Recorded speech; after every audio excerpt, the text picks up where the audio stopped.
অবরুদ্ধ গাজায় স্থায়ীভাবে রক্তপাত বন্ধ চান সাধারণ ফিলিস্তিনিরা। দখলদার ইসরায়েলের সঙ্গে যুদ্ধ বন্ধে যুক্তরাষ্ট্রের প্রস্তাবে ইতিবাচক সাড়া দিয়েছেন ফিলিস্তিনি সশস্ত্র গোষ্ঠী হামাসও।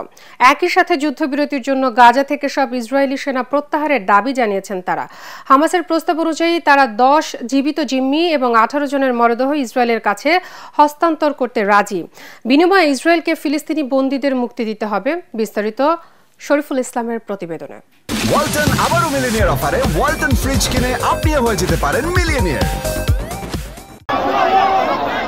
ফিলিস্তিনের গাজা উপত্যকায় ইসরায়েলি বাহিনীর রক্তপাত বন্ধে গেল সপ্তাহে যুদ্ধবিরতির প্রস্তাব দেন মার্কিন প্রেসিডেন্ট ডোনাল্ড ট্রাম্পের বিশেষ দূত।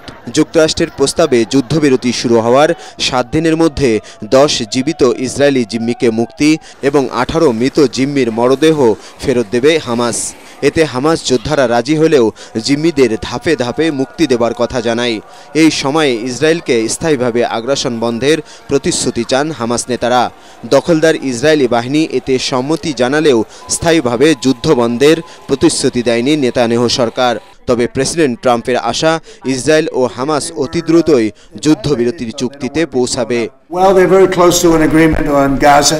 হামাস ও ইসরায়েল যুদ্ধবিরতির বিষয়ে একটি চুক্তির খুব কাছাকাছি রয়েছে। ইরানের সাথেও পরমাণু ইস্যুতে একটি চুক্তি করার সুযোগ রয়েছে। আমার বিশ্বাস দ্রুতই এসব ঘটবে।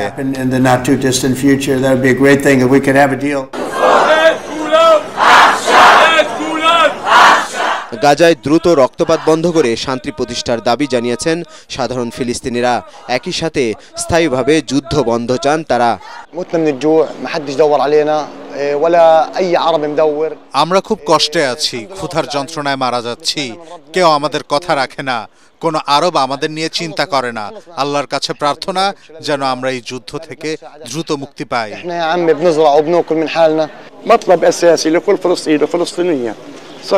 প্রত্যেক ফিলিস্তিনি যুদ্ধ বন্ধ এবং শান্তি ফিরে পেতে চায়।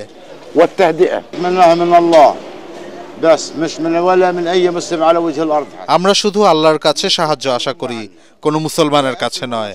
আমাদের খাবার ও পানি নেই, এভাবে আমরা আর বাঁচতে পারছি না। এদিকে পশ্চিম তীরের রামাল্লায় ফিলিস্তিনি প্রেসিডেন্ট মাহমুদ আব্বাসের সঙ্গে সৌদিসহ 5 আরব দেশের নেতাদের বৈঠকের কথা থাকলেও ইসরায়েলের বাধায় তা পণ্ড হয়ে গেছে। শরীফুল ইসলাম, এটিএন বাংলা।